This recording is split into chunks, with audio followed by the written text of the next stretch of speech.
On est ensemble jusqu'à midi avec vous, avec Virginie Leguet. Bonjour Virginie, journaliste et éditorialiste politique. Jean-Claude Beaujour, bonjour, avocat, vice-président de France-Amérique.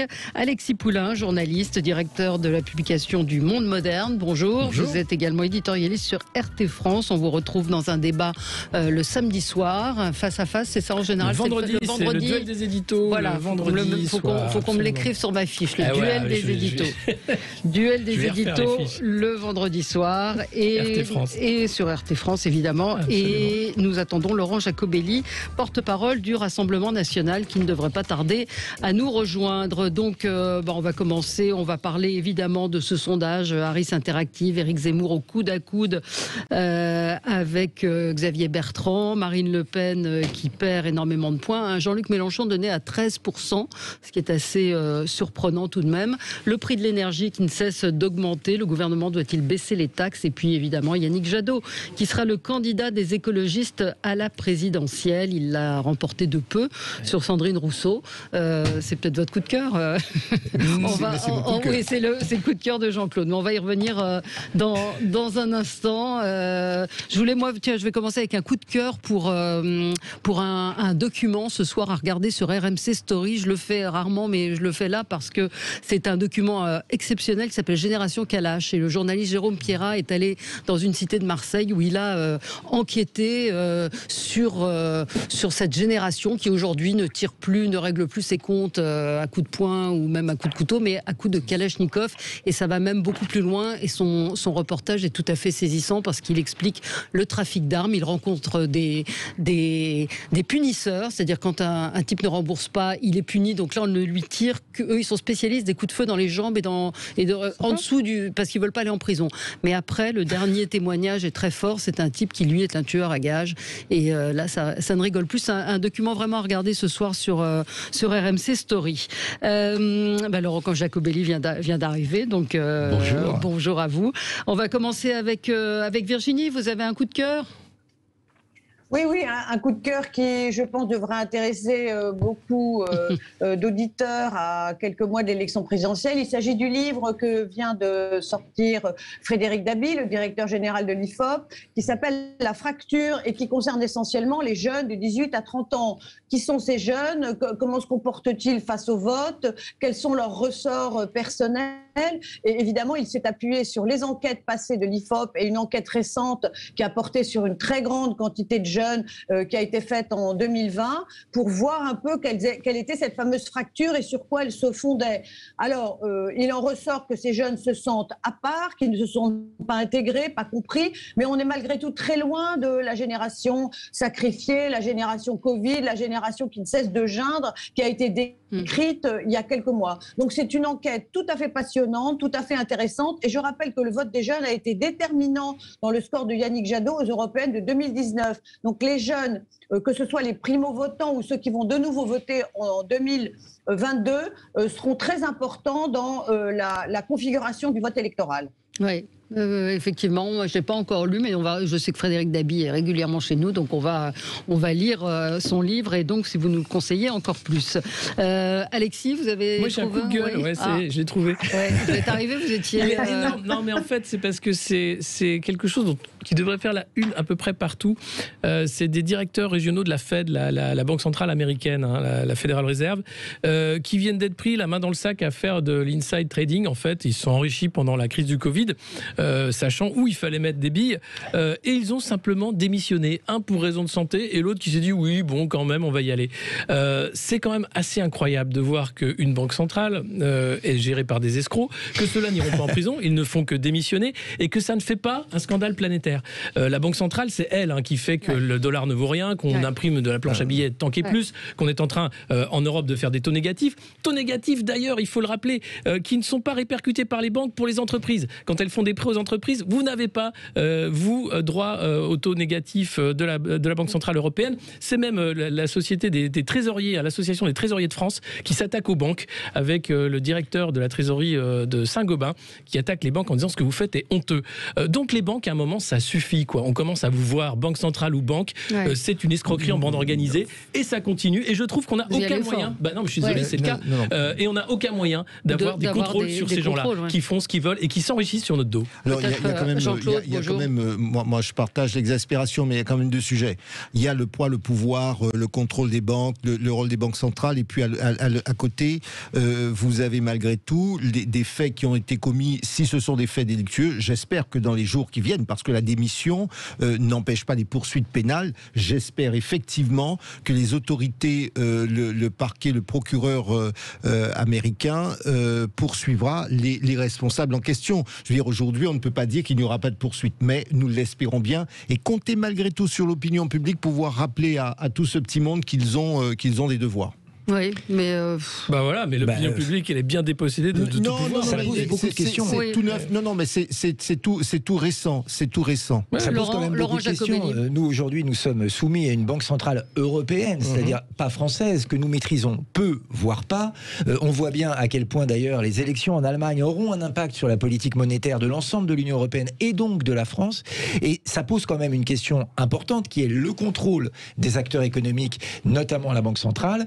Leur intégrité, bien sûr, je ne me remets personne en cause, mais aussi leurs décisions et leurs moyens d'action, cette perte de souveraineté. Mais ça, c'est la question politique. Cette perte de contrôle, oui, mais c'est un peu lié aussi. Oui, mais qui est indépendante des faits délictueux qui auraient été commis par ces responsables. Et qu'est-ce qui se passe demain si, à la Banque Centrale Européenne, on découvre la même chose? Quels sont les instruments de contrôle? Vous pouvez me répondre à ça? Nous avons un peu laissé les clés à d'autres, et quand on voit ce qui se passe de l'autre côté de l'Atlantique, parfois on peut se dire que ça pourrait ne pas être inutile de les reprendre. C'est pour cela que là où je vous rejoins tous les deux. Le sujet qui se pose, c'est que c'est vraiment le fondamental. Le pouvoir arrête le pouvoir. Toute institution doit être contrôlée de manière indépendante. Voilà. On est démocratique, si possible. Oui, bien sûr. Bien sûr. Et quand on dit contrôle, on parle de contrôle indépendant, démocratique, transparent, parce que c'est ça aussi le fonctionnement. Et on voit bien que l'ensemble des sujets qui nous préoccupent sont des sujets dans lesquels il y a de l'excès dans tout, et que malheureusement, il y a un certain nombre de forces qui agissent sans qu'on puisse ici ou là contrôler ou limiter. Oui, qui contrôle les contrôleurs, demande Stéphane. Effectivement, c'est une bonne question. Laurent Jacobelli. Alors moi, j'aimerais pousser un coup de gueule, et ça va vous paraître étrange, mais je vais parler de lavande. Alors il y en a très peu dans le Grand Est où je suis, mais on a tous dans nos placards des petits morceaux de lavande, des petits bouts de lavande pour parfumer notre linge, des parfums, etc. Eh bien, est-ce que vous connaissez la dernière idée folle de l'Union européenne? Elle envisage de déclarer la lavande comme produit dangereux, parce qu'il existerait potentiellement un allergène parmi toutes les molécules contenues dans la lavande. Mais est-ce que vous imaginez les conséquences? D'abord, dans notre vie quotidienne, encore un petit plaisir qui pourrait être foulé aux pieds par l'Union européenne. Ce que ça veut dire pour un certain nombre d'agriculteurs, notamment dans le sud de la France. Et franchement, si l'Union européenne est assez folle pour aller s'occuper de ce qui se passe dans nos placards et dans nos flacons de parfum, moi j'ai envie de lui dire, mais occupez-vous de l'essentiel. L'Union européenne est une passoire pour l'immigration. Aujourd'hui, nos entreprises partent vers d'autres pays, d'autres continents. Il est extrêmement difficile de garder une industrie sur l'Union européenne. Nous avons un problème avec le terrorisme, avec la sécurité. On l'a dit, avec une politique budgétaire et monétaire cohérente. Est-ce que plutôt que de s'occuper de la taille des pommes de terre et du diamètre des cuvettes de WC, cette Union européenne pourrait être enfin utile à quelque chose, plutôt que enquiquiner le quotidien des Français? C'est l'huile de lavande. Ce sont les huiles essentielles qui sont concernées. Oui, mais ça veut dire des savonneries. Ça veut dire plein de choses derrière. Oui, ça voudrait dire c'est pas encore fait. Et c'est pour ça que je lance un cri d'alerte. J'espère qu'on ne laissera pas faire cette folie. C'est assez symptomatique de cette Union européenne qui est une technocratie folle. Là, la grande avancée ces derniers jours, c'était le chargeur unique. Voilà, qui va changer les vies, ça c'est sûr. Et puis on a aussi un nouvel outil de gestion de santé, totalement opaque, qui est en train d'être mis en place par la Commission. On est toujours sur cette typologie. Aujourd'hui, que devrait faire l'Union européenne? S'intéresser au prix de l'énergie. par exemple. Du gaz en l'occurrence, avec Nord Stream qui s'ouvre d'un côté, avec une vraie négociation avec des partenaires pour que enfin les Européens payent l'énergie moins cher que ce qui est le cas. Or, qu'est-ce qu'on fait nous les Français? Dès que vous mettez un Français, il se met à plat devant un Allemand généralement. On va nous payer l'électricité plus cher alors qu'on devrait la payer la moins chère en Europe. Or, on est obligé parce qu'on n'a pas le droit de vendre l'électricité à moindre coût, etc. Donc, c'est du non-sens à tous les étages. À un moment, soit ça sert effectivement et ça protège, soit ça empêche. Qu'est-ce qu'on fait pour sauver la lavande française? D'abord, on ne laissera pas faire. Je lance un cri d'alerte aujourd'hui, mais surtout, on demande à l'Europe de s'occuper de ce qui est utile. On a été le grand absent. Ils le font. Enfin, je ne veux pas défendre l'Europe, mais on peut pas caricaturer avec uniquement la taille des. On en est où de la recherche et développement sur les énergies du futur? On en est où sur la recherche et développement sur les médicaments, sur un certain nombre de grandes maladies? L'Union européenne sur l'hydrogène aussi. L'Union européenne, elle pourrait être un fédérateur des pays pour les unir dans ce qu'il y a de meilleur. Et là où effectivement faire front ensemble pourrait être utile. En revanche, elle nous enquiquine sur des détails du quotidien. Ce sont des petits technocrates tout gris, tatillons, qui viennent s'immiscer dans nos vies alors qu'on leur a rien demandé. Alors, vous pourrez réagir, Jean-Claude. On est obligé de marquer une pause parce que c'est l'heure des infos, mais on se retrouve tout de suite après. On parlera évidemment de la victoire d'Éric Jadot, le candidat des écologistes. Qu'est-ce que j'ai dit, Éric Jadot? Oh, c'est intéressant ça. Parce que maintenant, pour être candidat à la présidentielle, il faut s'appeler Éric. Voilà, c'est un lapsus plus qu'intéressant. Ou alors le déficit de notoriété de M. Jadot. Allez, on se retrouve dans un instant. À tout de suite. Les débats entre 11h et midi avec Virginie Leguet, journaliste, éditorialiste politique, Jean-Claude Beaujour, avocat, vice-président de France-Amérique, Alexis Poulain, journaliste, directeur de la publication du Monde Moderne, éditorialiste sur RT France. Le duel des éditorialistes, c'est tous les vendredis, à suivre donc sur la chaîne RT. Et Laurent Jacobelli, porte-parole du Rassemblement national. Yannick Jadot donc sera le candidat des écologistes à la présidentielle. Le sondage Inter-Harris dont tout le monde parle, Éric Zemmour au coude à coude, Marine Le Pen qui s'effondre, qui perd énormément de points. Alors on va revenir sur la méthodologie et sur le sondage en lui-même et le prix de l'énergie. Que peut faire le gouvernement? Peut-il baisser les taxes? Doit-il le faire?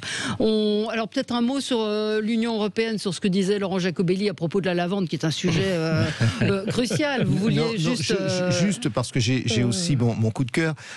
Juste une chose, c'est que ce que nous devons comprendre collectivement en tant qu'acteurs publics, c'est que les institutions doivent servir de manière très pragmatique nos concitoyens. Effectivement, lorsque les Français ou aujourd'hui les Italiens, tout ce qu'on veut, ont le sentiment que ce qui est fait finalement pour les enquiquiner et que les vrais sujets ne sont pas réglés. Je dis bien réglés, c'est-à-dire qu'il ne s'agit pas de faire des déclarations politiques, mais de régler véritablement sur le terrain nos problèmes. Eh bien oui, on décrédibilise, ou les institutions, surtout comme ça, supra-étatiques, se décrédibilisent. Vous avez le même phénomène aux États-Unis, et c'est la raison pour laquelle on ne parvient pas à résoudre un certain nombre de problèmes. De questions et de problèmes. Je vous avais pourtant suggéré Je voudrais dire quelque chose. Oui, Virginie. Pardon. Allez-y, Virginie. Oui. C'est pas facile. Vous êtes à distance pour nos auditeurs, donc c'est pas facile d'intervenir. Voilà. Je voudrais revenir sur ce qui a été dit tout à l'heure sur l'Europe. Alors j'entends la charge de M. Jacobelli et j'ai entendu le revers de main de mon confrère Alexis Poulain à propos du chargeur universel. Ouais. Ce n'est pas un détail si anodin qu'il n'y paraît. L'Europe n'est pas qu'un entrelac de réglementation tatillonne et inutile. Oui. Imposer le chargeur universel à Apple, c'est protéger l'ensemble de ceux qui utilisent les chargeurs. Je rappelle que les dépenses de chargeurs représentent 2,4 milliards chaque année et 11 000 tonnes de déchets. Et en plus, c'est dire de façon très simple pour la vie quotidienne de tout le monde que lorsque le marché européen veut se défendre, veut exister, veut imposer, eh ben ça marche. Et que voilà, je ne dis pas que ça va transformer la vie des consommateurs, mais c'est un gain pour les consommateurs, c'est un gain pour l'écologie, et ça montre que quand on est vraiment déterminé, le marché européen a réellement un sens, contrairement à ce que certains veulent bien dire. Après, j'admets, je reconnais volontiers l'inefficacité de l'Europe sur le terrain migratoire, sur la défense, sur la... Mais pour autant, il ne faut pas balayer d'un revers de main tout ce que fait l'Europe. Voilà, je voulais me servir de cet exemple du chargeur universel. C'est ce que j'ai essayé de tempérer un petit peu, voilà, pas caricaturer complètement, même si il y a des choses qui nous paraissent complètement absurdes. Oui, j'étais en train de dire J'entends votre charge, messieurs, je voudrais la tempérer un tout petit peu. Nous sommes les femmes déconstruites, qui sommes... voilà, on va passer dans un instant au coup de gueule ou au coup de cœur de Jean-Claude Beauchamp. J'avais suggéré pourtant un coup de cœur à Alexis Poulain qui ne l'a pas retenu, c'est la condamnation de Taha Bouaf, l'antiraciste condamné pour racisme, 1500 € pour injure publique en raison de l'origine, puisqu'il a traité la policière Linda Kebab d'arabe de service. Donc voilà, on peut se proclamer antiraciste et être condamné pour racisme. Ça vous a pas, non? Ah bah si, je l'ai vu passer. Je me suis dit, il faut pas s'insulter. Moi, j'en ai marre. Alors, ça va de pair avec cette violence endémique du débat. J'aime pas l'insulte. Les réseaux sociaux sont violents à cause de ça. Je trouve qu'il y a des gens qui devraient avoir un devoir de réserve. Je pense à Mathias Vargon, qui est médecin, qui insultait les tweetos Non, mais bien sûr, lui s'est fait insulter, mais la réponse à l'insulte, c'est pas l'insulte. Oui, non, mais je trouve que non, mais c'est parce que c'est l'œuf et la poule. Hein. Oui, mais parlons de. Parlons. Le problème que vous avez aujourd'hui, c'est qu'un certain nombre de gens se croient, et on le verra avec Sandrine Rousseau, se croient détenteurs de la vérité. Alors allez-y. Ils possèdent, ils ont la vérité. Et toute personne qui ne pense pas comme eux est prête et doit être jetée au feu et vouée aux gémonies. Et c'est tout le problème de la polarisation que nous avons. Alors mon coup de cœur, parce que c'est un coup de cœur, je suis vraiment heureux que Madame Sandrine Rousseau soit écartée de la présidentielle. Je trouvais scandaleux. Moi, je le dis comme je pense. Vous étouffez ? Oui. Je répondrai. Mais bien sûr, je suis prête à entendre tout ce qu'on veut. Mais quand on se dit qu'un candidat à la présidentielle qui aujourd'hui devrait rassembler, devrait avoir un langage qui, au lieu de diviser, est un langage qui devrait rassembler, moi je suis désolé. J'ai été profondément heurté qu'elle dise, elle parle d'hommes déconstruits. Mes filles n'ont pas le sentiment d'avoir un père déconstruit ou un père construit. Mais ça veut dire quoi d'ailleurs ? Attendez, j'y viens parce que...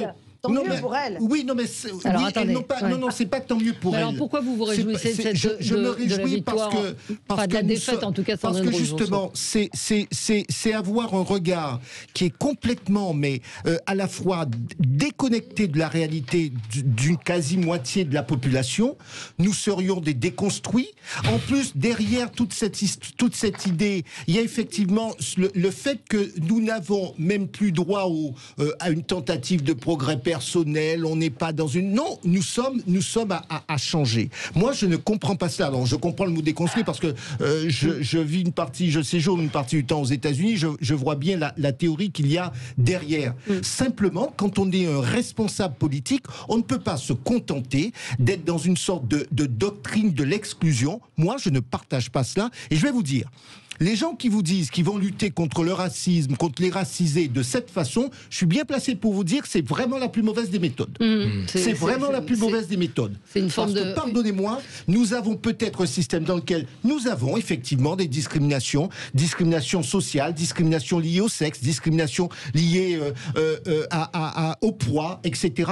Mais commencer par faire, parce qu'on l'a fait, commencer par faire des catégories et opposer les gens, c'est la plus mauvaise façon de régler le problème de la discrimination.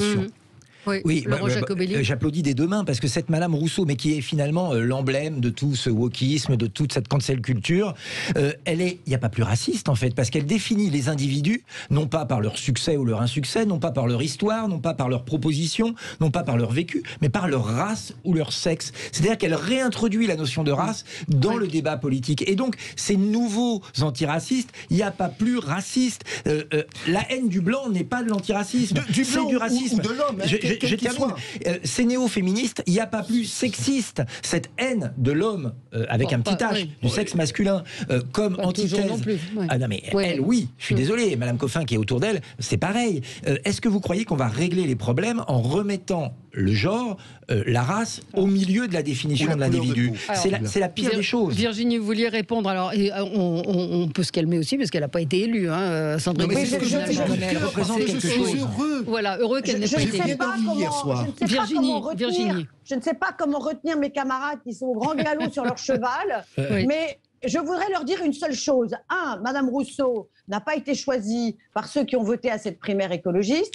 Oui, elle a dit énormément de bêtises, comme on en dit beaucoup les maires écologistes depuis qu'ils ont été élus. Mais elle a dit une chose qui est extrêmement juste et qui va sonner à l'oreille de beaucoup de gens. Et là, je parle bien au-delà du petit corps électoral qui a présidé au choix de la primaire. Elle a dit que l'écologie, depuis 20 ans, était un gadget et que les gouvernements successifs, de gauche comme de droite, s'étaient servis de l'écologie comme d'un petit drapeau lorsqu'il fallait vraiment s'en emparer, mais que dans le fond, peu avait été fait et que et que la volonté de faire était très mince. Et disant cela, elle a eu parfaitement raison. Et elle a attaqué Yannick Jadot sur le fait que Yannick Jadot, lui aussi, était pour une forme de consensus. Il faut entraîner tout le monde, on ne pourra rien faire sans l'accord de tous. Ce qui veut dire que Yannick Jadot rentre dans le rang et pour une écologie beaucoup moins radicale, c'est peut-être plus raisonnable, c'est peut-être plus gouvernemental. Mais moi, ce que je vois, c'est que l'écologie, finalement, personne ne s'en saisit vraiment. Que ce soit la gauche, la droite et même Emmanuel Macron. L'écologie est un cache-sexe bien pratique quand il faut dire « Ah oui, je me soucie énormément de l'écologie ». C'est pas vrai. L'écologie, ça coûte cher quand on le fait vraiment et on le fait pas vraiment. Et là où Sandrine Rousseau a marqué un point, c'est quand elle a souligné qu'il fallait des transformations beaucoup plus énergiques et beaucoup plus radicales. Et pardon, et j'en termine, et je ne vous couperai pas la parole, j'en termine pour dire que j'ai entendu chez les Verts, pour une fois, un discours raisonnable, c'est-à-dire qu'ils ont compris que le discours de Sandrine Rousseau, pour séduisant qu'il soit pour une fraction très, très dure des Verts, ne ferait pas consensus au sein d'un corps électoral beaucoup plus large, comme ça va être le cas maintenant qu'il va falloir faire campagne. Mais j'ai aussi entendu les Verts dire il n'y aura pas d'opposition entre Yannick Jadot et Sandrine Rousseau. Sous-entendu, vous allez voir, on va assister à une forme de ticket. Et ça me paraît, pour une fois, venant des Verts, qui en général ont des positions extrêmement jusqu'au boutiste et parfois totalement suicidaires, ça me paraît, pour une fois, du point de vue des Verts, un choix très intelligent. Si je peux me permettre, Virginie, on parlait de l'écologie comme cache-sexe. Vous auriez pu étendre votre raisonnement à Europe Écologie Les Verts eux-mêmes. Parce que je vous remercie de me donner des leçons de raisonnement. Je vous remercie, M. Jacobelli. Et je débat avec vous, c'est naturel. Derrière l'apparente écologie se cachent des théories beaucoup plus dangereuses. Il y a chez un certain nombre de Verts un sentiment anti-flic. Je vous rappelle des déclarations de maires verts qui veulent désarmer la police. Il y a derrière eux un courant islamo-gauchiste, et moi je le sais puisque dans ma région, à Strasbourg, la maire verte a voulu débloquer un crédit de 2,5 millions pour construire une mosquée d'un mouvement radical qui s'appelle Miligorus, donc un mouvement qui prône un islam dur et politique. Il y a derrière toute cette cancel culture qui veut déboulonner nos statuts et changer le nom de rue. Donc derrière l'écologie se cachent des théories bien plus dangereuses. Et donc votre argument du cache-sexe me semble tout à fait justifié, mais il faut l'étendre. Il faut l'étendre à Madame Rousseau, à Monsieur Jadot, et avec toute cette clique de Verts dont les dingueries dans les municipalités ne laissent personne froid et sont chaque jour de plus en plus grotesques. Parce que qu'est-ce qu'on a retenu Monsieur Jacobelli, je vous suggérais d'être un peu prudent quand vous parlez de la clique des Verts, parce que la clique des Verts, elle s'adresse à un électorat grandissant, y compris aux jeunes dont on parlait au début de l'émission. Et les jeunes n'ont pas très envie de vous entendre parler des Verts comme d'une clique. Je fais la différence. Non, si je puis me permettre. Pardon, je termine. Attendez, pas tous. Je termine. Je ne vous couperai pas, si je puis me permettre. Et les jeunes, très élégant. Oui, allez-y, Virginie. Et je termine, et je vais être très rapide. Et les jeunes, quand ils disent qu'ils sont réfractaires à cette politique à laquelle ils ne comprennent rien, sont très sensibles à la cause environnementale. Alors, si les Verts ne vous conviennent pas, moi j'attends que les autres partis politiques fassent de réelles propositions. Mais ils ont fait quoi ? Très faible. Alors on va marquer une pause. Vous répondrez, Jean-Claude Beaujour, si je vous le permets. Si vous le permettez, dans un instant, parce que qu'est-ce qu'on a retenu de cette primaire écologiste en matière de programme? Je vous pose la question. À tout de suite sur Sud Radio. On est ensemble jusqu'à midi. Nous commentons la victoire de Yannick Jadot. Il sera donc le candidat des écologistes à la présidentielle. Et on évoquait la question écologique qu'est-ce qu'on a retenu en fait de cette primaire, des propositions. Jean-Claude, vous voulez répondre à Virginie? À Virginie, bien sûr. Justement, on n'en a pas retenu grand-chose. Et ce que je voulais dire à Virginie, moi, je ne nie pas le problème environnemental. Je ne nie pas le fait que nos jeunes, nous en avons dans nos entourages, sont nous-mêmes, et puis nos jeunes sont extrêmement attachés. Je ne nie pas le fait, par exemple, que la question migratoire est beaucoup liée à la question climatique aujourd'hui, parce que vous avez une part de population qui fuit pour des raisons climatiques. Ça n'est pas la raison principale. C'est même extrêmement minoritaire, pour être honnête. Mais peu importe, il y a tous ces éléments, donc on ne nie pas. En revanche, ce que je veux dire, c'est que quand vous avez une candidate à la présidentielle qui a un langage d'exclusion, un langage dogmatique, de doctrine, moi j'ai eu le sentiment d'être un voyou, un criminel potentiel quand je l'ai entendu parler de Marie déconstruit. Je suis désolé. Comme a dit Virginie, elle n'a pas été élue. C'est Yannick Jadot qui. C'est pour ça que j'ai dit que vous m'avez demandé mon coup de cœur. Je vous ai dit que j'ai bien dormi cette nuit. Voilà. J'ai aussi dit qu'elle avait dit beaucoup de bêtises. Oui. Je suis d'accord avec vous qu'elle a dit énormément de bêtises. Quelques mots donc sur cette victoire de Yannick Jadot. Il va perturber le jeu à gauche très clairement. Prendre des voix à Anne Hidalgo qui se positionnait un petit peu sur. En fait, on a deux candidats sociodémocrates, 3 même avec Macron, avec l'écologie. Enfin, ça fait beaucoup sur le même segment. Et c'est sûr que Anne Hidalgo, elle est peut-être partie en campagne un peu trop vite, ne sachant pas qui serait le candidat des Verts. Alors, est-ce qu'ils peuvent faire un accord? Est-ce qu'ils peuvent débrancher l'un ou l'autre? Enfin, on a vu ce qui s'était passé en 2017 avec les écolos qui s'étaient mis derrière Hamon pour faire 6%. Donc, je pense qu'ils ont appris. Ils vont pas refaire la même erreur. Ou cette fois-ci, ils vont dire à Hidalgo, bon, c'est vous le PS qui n'existait quasiment plus, qui allez vous mettre derrière les Verts et on va voir ce qu'on va faire. Ou peut-être que le PS changera de candidat. Ou le PS changera de candidat. Je me suis posé la question de savoir si Madame Taubira n'était pas en embuscade. Elle a dit non. Oui, vous savez, c'est comme tout. Hidalgo avait dit aussi. Enfin, ils disent tous non. Dit non. Moi, j'ai l'impression que Madame Taubira est en embuscade. La preuve, c'est qu'elle a refusé de dire d'appeler à se faire vacciner, alors même qu'elle a une audience partout nationalement, y compris dans les régions d'outre-mer qui se meurent quasiment de l'épidémie du Covid. Moi, je pense que malgré tout, il y a un peu de tactique derrière tout cela, parce que nous expliquer que c'est parce qu'elle n'est pas membre du gouvernement qu'elle peut pas appeler à voter appeler à se faire vacciner. J'ai trouvé ça un peu bizarre, et je pense qu'elle est en embuscade pour le cas où le PS lui demanderait de reprendre la suite de Madame Hidalgo. Moi, j'aimerais revenir sur les Verts et Yannick Jadot, qui, c'est vrai, c'est un peu plus rassurant quand même que Madame Rousseau. Il m'a l'air un peu plus équilibré, un peu plus clair dans ses propos. En revanche, il ne faut pas se tromper sur ce qu'est le mouvement Europe Écologie Les Verts. C'est un mouvement de supplétifs, finalement, pour fabriquer des majorités avec la gauche ou avec la REM. On le voit dans les exécutifs locaux et régionaux, et on l'a vu aujourd'hui. Il y a dans des ministères des gens qui viennent des Verts alors qu'on changeait d'étiquette. Mais leur pseudo-radicalité, leur pseudo-volonté de lutter contre un système, elle se retrouve en général très largement ébranlée quand l'odeur du marocain ministériel arrive à leurs narines.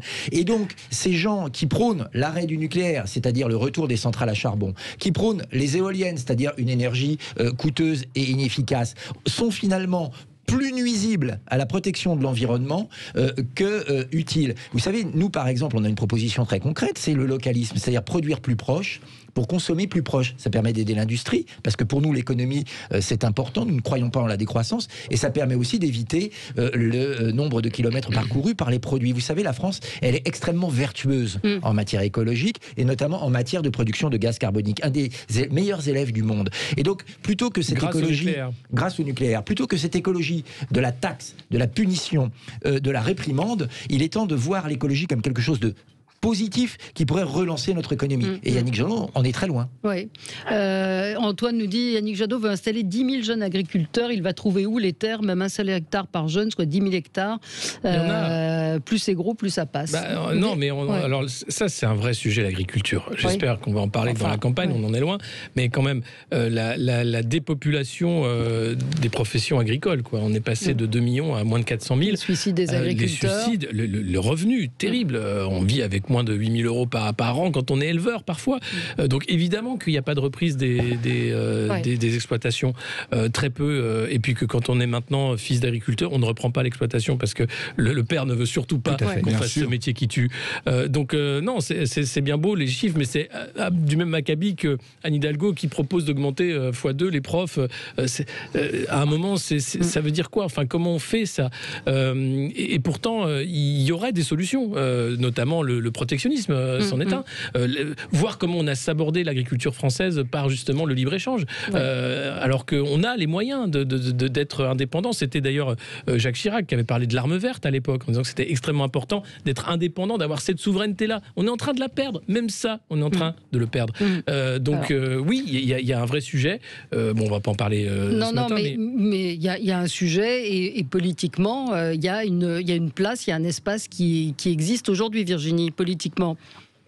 Moi, je suis tout à fait frappée, pour ne pas dire même sidérée, de voir que c'est aujourd'hui Yannick Jadot qui est la force motrice de la gauche et que Olivier Faure lui-même a laissé entendre depuis plusieurs mois qu'il était prêt à se rallier derrière une seule candidature, celle qui serait la mieux placée. En l'occurrence, aujourd'hui, c'est peut-être Yannick Jadot. Donc l'effondrement du Parti socialiste, qui a été un des très grands partis structurants de la Ve République, laisse la place à ELV.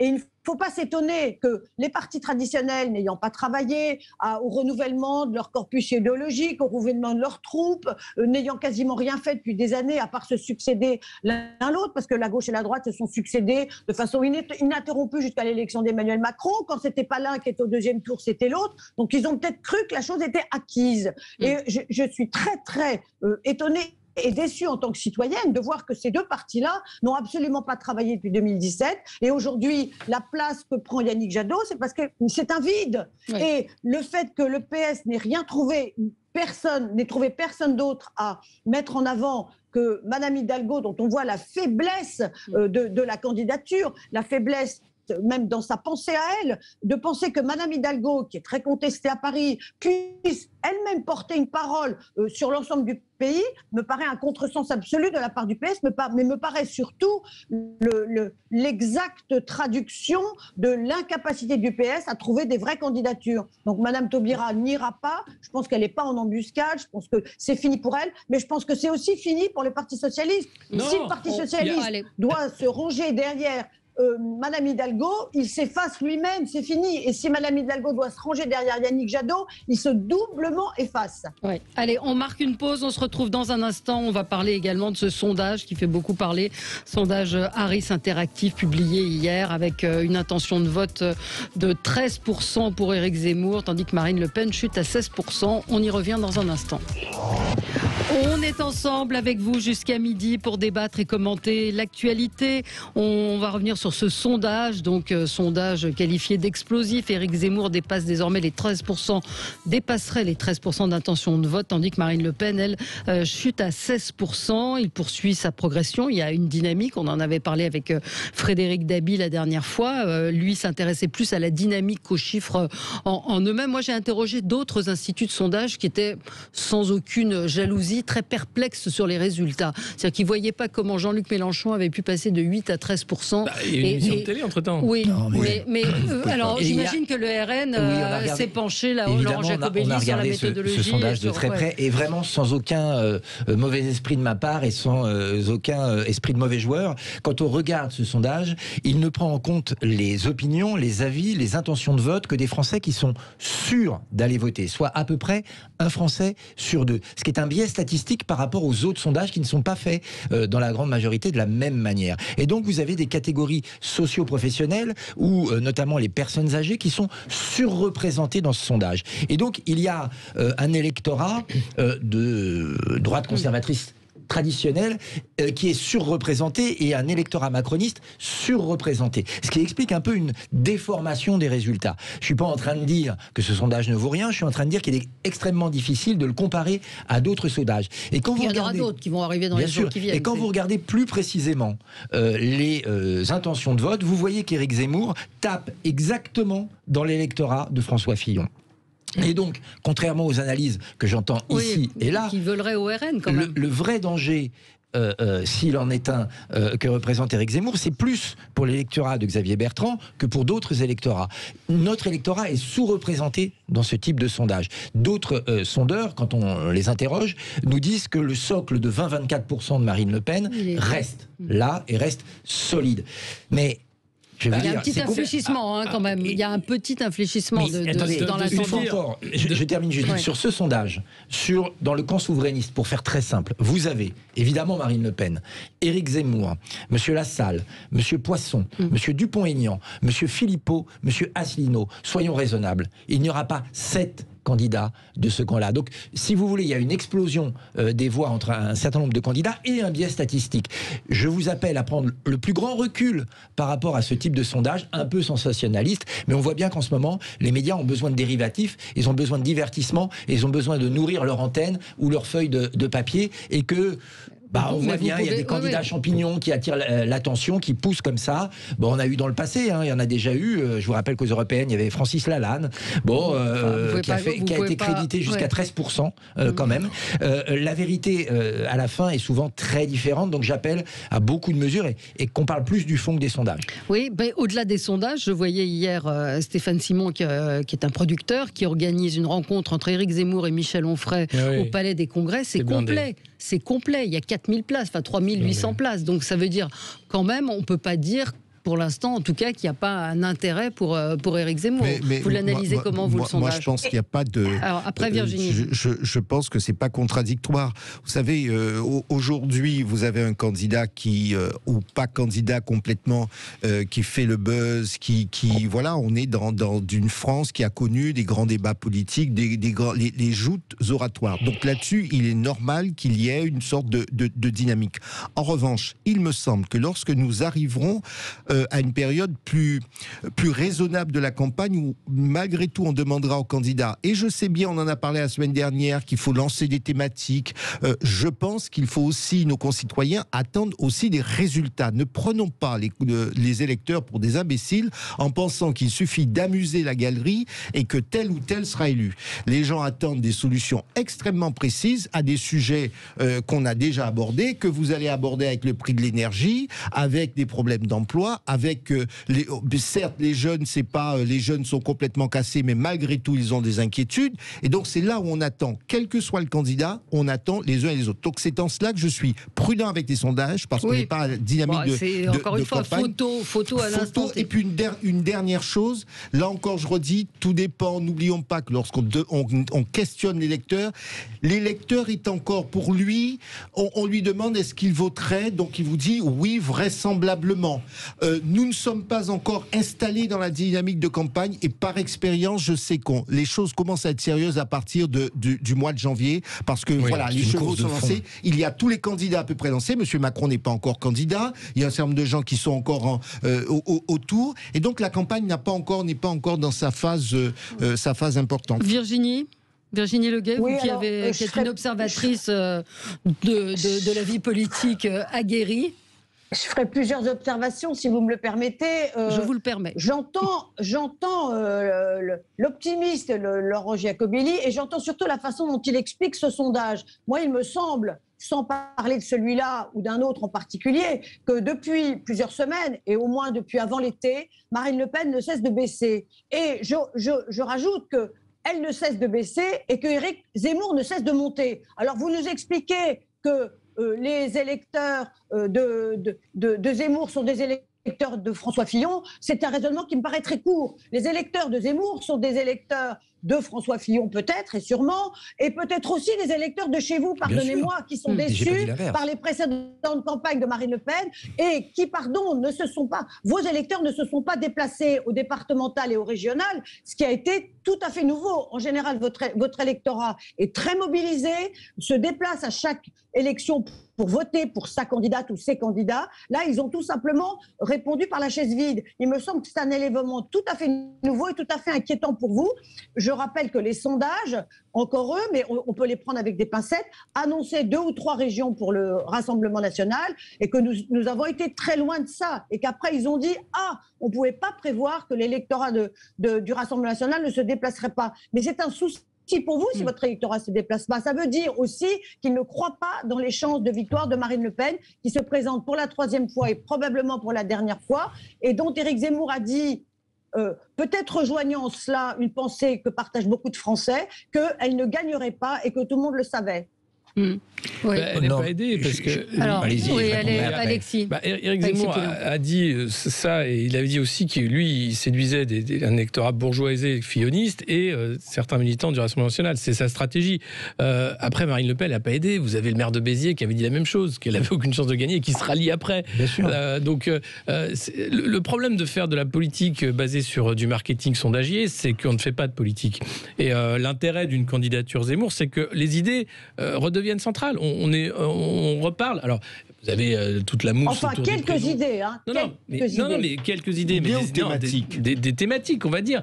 Et toujours les mêmes. Oui, pas que. Je pense que derrière, on va avoir comme ça d'autres candidatures. Et l'idée, c'est de dire pourquoi le débat Mélenchon-Zemmour fonctionne. C'est parce qu'on a là affaire à deux politiques engagés qui pensent que les idées sont importantes. Oui, et qu'en face, on a un président qui est tout sauf ça. Macron, c'est pas de colonne vertébrale, c'est du en même temps.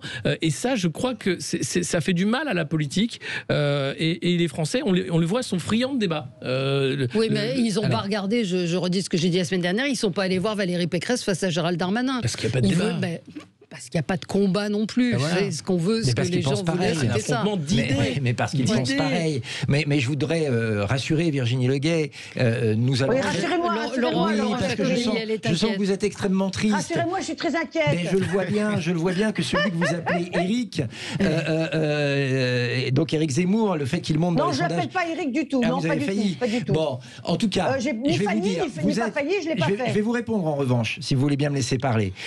Il ne vous aura pas échappé que depuis 2017, aucun sondage sans exception, quels que soient les biais statistiques, quels que soient les phénomènes de mode, quels que soient les emballements médiatiques, aucun sondage ne prédit un autre second tour que Marine Le Pen face à Emmanuel Macron. Et c'est logique, parce que ce sont deux visions de la France, deux mondes qui s'opposent. Le mondialisme d'un côté, je vous trouve très sûr de vous, le patriotisme de l'autre. Le gouvernement seul contre tous, avec le gouvernement avec le peuple, notamment par le référendum. Un gouvernement qui laisse les frontières ouvertes, un gouvernement qui protège les frontières, représenté par Marine Le Pen. Mais qui, aujourd'hui, est en seule position de battre Emmanuel Macron, qui représente l'alternance, c'est Marine Le Pen. Alors je sens bien vous pouvez l'affirmer tant que vous voulez, les sondages le disent. Mais là, le sondage dit le contraire. Non, le sondage au deuxième tour, regardez ce qu'il dit au deuxième tour, parce que vous n'êtes pas allé jusqu'au bout de la lecture.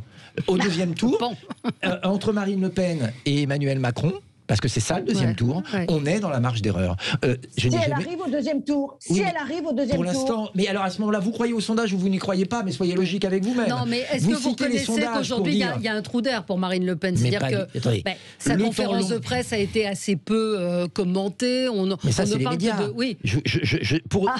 Vous savez, les médias sont passés du tout Covid au tout Zemmour. Mais c'est vrai, c'est une jolie formule. Mais vous savez, quand on fait 90% du temps d'antenne, soit en présence, soit en commentaire, comme Éric Zemmour, et qu'on finit à 10%, permettez-moi de vous le dire, c'est pas brillant. Simplement pour vous dire, nous, simplement, l'immigration, on en parle depuis longtemps, la sécurité, on en parle depuis longtemps. Marine Le Pen, elle est arrivée à la conférence de presse avec un projet de loi clé en main. La différence, elle se fera là. Nous sommes prêts à gouverner dès le lendemain de l'élection de Marine Le Pen, avec des textes de loi, avec des projets de référendum, avec des mesures chiffrées, raisonnables et avec des équipes. Ça fait la différence. Juste un point, malgré tout, sur ce que dit M. Jacobelli, pour lequel j'ai un désaccord, c'est qu'il vient d'admettre que M. Zemmour prend au moins un peu des voix à Marine Le Pen. Au moins un peu. Non, attendez. On va aller jusqu'au bout du raisonnement.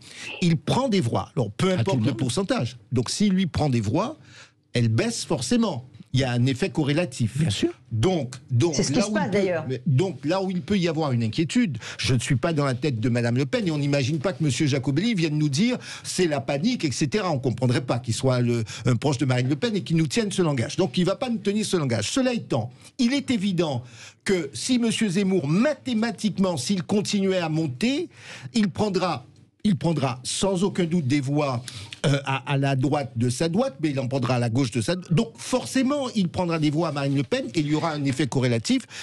C'est que pour Marine Le Pen, on peut imaginer que si Zemmour montrait de trop, elle serait effectivement très inquiète. Mais nous faisons, nous, l'analyse qu'il ne montrera pas à ces niveaux-là. Pour une simple raison, c'est que les Français en ont soupé de la division avec Emmanuel Macron. Hein. Les citoyens contre les policiers, les retraités, les chômeurs. Monsieur Jacobelli, les Français ne cessent de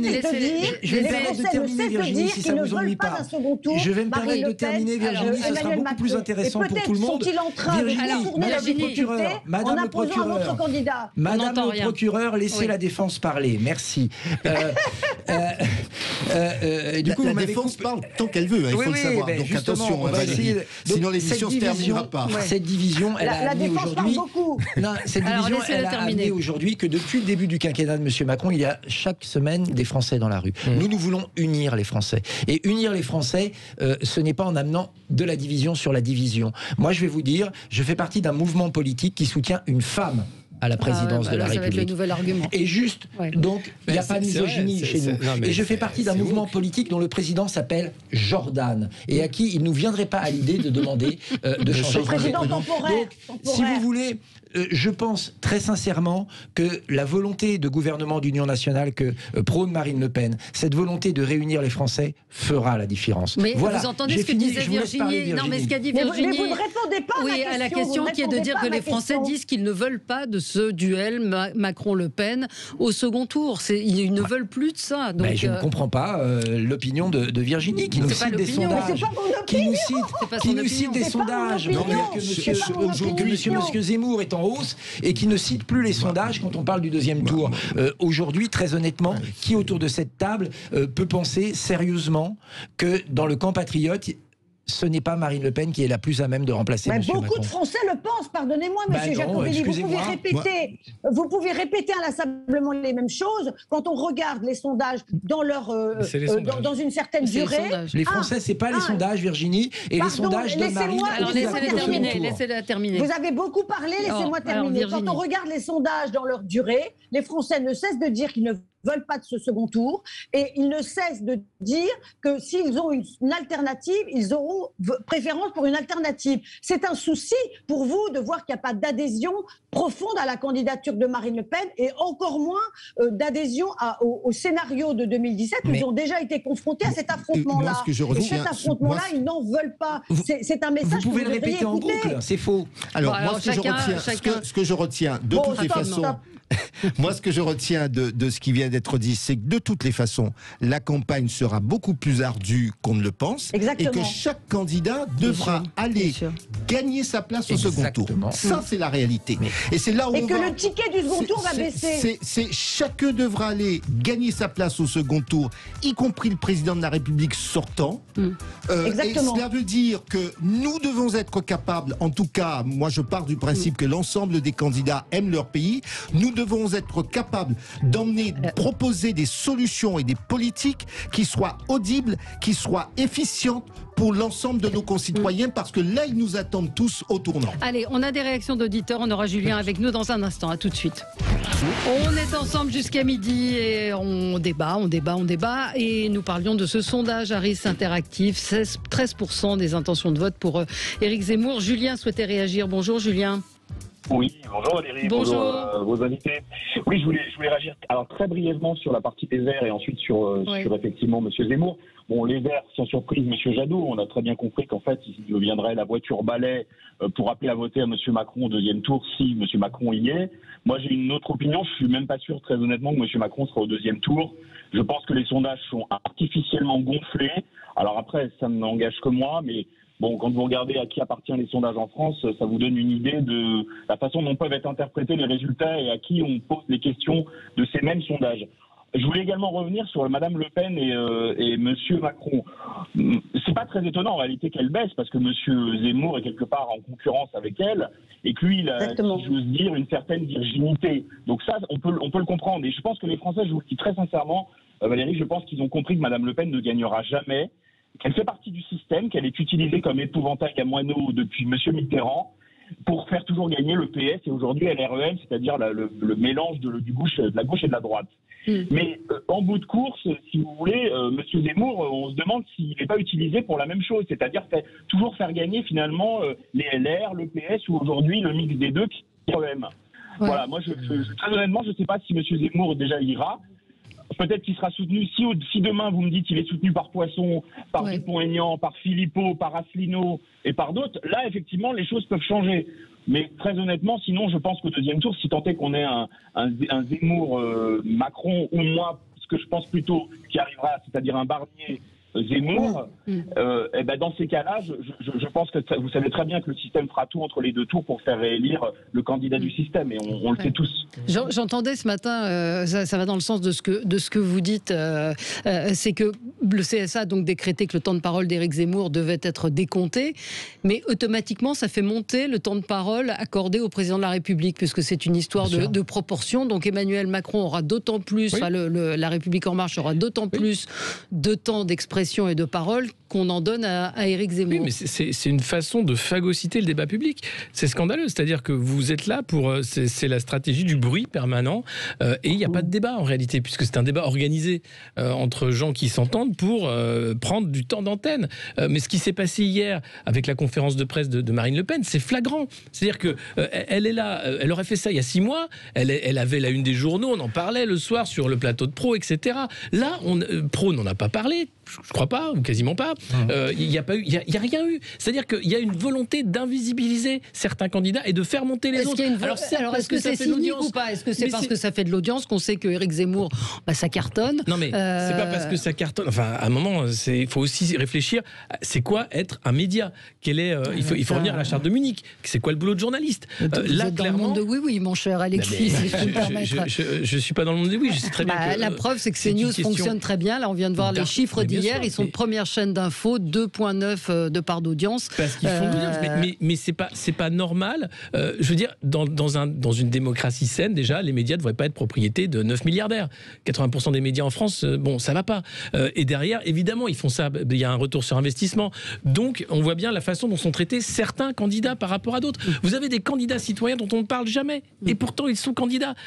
Sarah Egger et d'autres qui sont issus du RIC, du mouvement des Gilets jaunes. Eux n'ont même pas de temps d'antenne. Ils sont même pas invités. Ils sont candidats. Oui, mais ça c'est vrai, partout. Oui, mais ça c'est vrai partout. Je veux dire, moi je pense que au-delà de tout cela, je pense qu'on néglige le fait que nos concitoyens ne sont pas complètement des imbéciles. Et donc le moment venu, à partir du mois de janvier, parce que finalement, vous savez, moi j'ai le sentiment que là sur l'automne, ce sont vraiment les gens qui sont impliqués en politique, impliqués sur les débats d'idées, qui s'y intéressent. Après les fêtes de fin d'année, nos concitoyens vont commencer à s'intéresser à la campagne. Et c'est là où, à la fois, les candidats devront jouer suffisamment carte sur table, parce qu'il ne faut pas croire qu'ils se satisferont, je parle des électeurs, que de bruit. Et c'est aussi à ce moment-là qu'on verra la force de frappe des uns et des autres. Oui. Moi, je voudrais revenir sur les propos de notre auditeur que j'ai trouvé très intéressant. Allez-y, j'irai après. Virginie. Je suis assez d'accord avec l'idée qu'il a soulevée, que la montée en puissance d'Éric Zemmour, dans le fond, elle sert qui? Elle sert simplement Emmanuel Macron, parce que elle crée une dispersion des votes, elle crée des blocs qui vont se menacer les uns les autres, elle crée un seuil qui ne cesse de s'abaisser pour accéder au second tour, et Éric Zemmour, bien qu'il s'en défende probablement aujourd'hui, ne pourra être finalement que l'artisan qui servirait à faciliter la réélection d'Emmanuel Macron. Il est l'idiot, entre guillemets, utile du système. Je ne dis pas qu'il est idiot, c'est une expression que j'utilise. Mais il prétend lutter contre Emmanuel Macron, le conservatisme, la bien-pensance, enfin tous ces gens qui ont fait de la politique depuis 50 ans, mais son irruption dans le paysage politique et médiatique, je rappelle qu'il n'est toujours pas candidat, finalement ne sert qu'à faciliter l'accession au second tour de ceux qui vont réussir à avoir non pas 20% comme le 2017, mais peut-être 19, 18, 17, et probablement l'élection d'Emmanuel Macron, la réélection d'Emmanuel Macron. Donc là, il y a un tour de passe-passe dont les Français ne doivent pas être dupes malgré tout. Oui, eh bien, vous voyez qu'on peut être d'accord. Effectivement, chère Virginie, cher Monsieur Jacobelli. Mais vous voyez, ce qui est étonnant dans les interviews d'Éric Zemmour, c'est qu'il critique très fort Marine Le Pen et que je ne l'ai jamais entendu, entendez-moi bien, taper sur Emmanuel Macron. Or, le président de la République actuelle, c'est Emmanuel Macron. Regardez son débat avec monsieur Mélenchon. Il a prononcé 2 fois le nom de Macron et on a l'impression que son adversaire principal, c'est Marine Le Pen. Comme s'il souhaitait se faire une place comme leader du camp national plutôt que d'avoir vraiment l'intérêt général en ligne de mire et de remplacer Emmanuel Macron. C'est pour ça que je pense qu'il faut prendre beaucoup de hauteur. Regardez ce qui se passe. Vous l'avez dit, la conférence de presse de Marine Le Pen a eu lieu hier. Elle a proposé des mesures concrètes comme mettre la priorité nationale dans la Constitution pour que les Français soient hébergés avant les étrangers, qu'ils aient un emploi avant les étrangers, qu'ils soient soignés avant les étrangers. Tout ça paraît normal, mais c'est du bon sens. Vous voyez, ça, ce sont des propositions concrètes. Je pense que le reste, ça va s'amenuiser avec le temps, que les chaînes d'infos vont se lasser, que ce qui était nouveau aujourd'hui va devenir ancien et que les Français vont regarder les mesures, les propositions, microcosme aujourd'hui. Et pas l'agitation. Aujourd'hui, c'est encore le microcosme. C'est entre nous, on discute de ces choses-là, mais je peux regarder le terrain. Il y a beaucoup de gens qui sont très éloignés de tout cela. C'est la rentrée parce que finalement, on n'est jamais que le 29 septembre. On est encore dans la rentrée, on est encore dans cette période de transition après Covid. Et donc, les préoccupations pour un certain nombre de jeunes dirigeants, des gens qui ont vu voir leur activité ralentie au cours de ces 18 derniers mois, c'est de reprendre leur activité. C'est pas franchement l'élection présidentielle. Et c'est ce à quoi nous devrions nous attacher aujourd'hui. C'est fini. C'est mon souhait en tout cas. Et on aura l'occasion évidemment d'en reparler puis d'attendre les autres sondages qui vont sortir dans un instant. C'est André Berkoff qui reçoit Didier Lemaire, l'enseignant de Trappes, qui estime qu'aujourd'hui il est une cible. On se retrouve demain. Très bonne journée sur Sud Radio.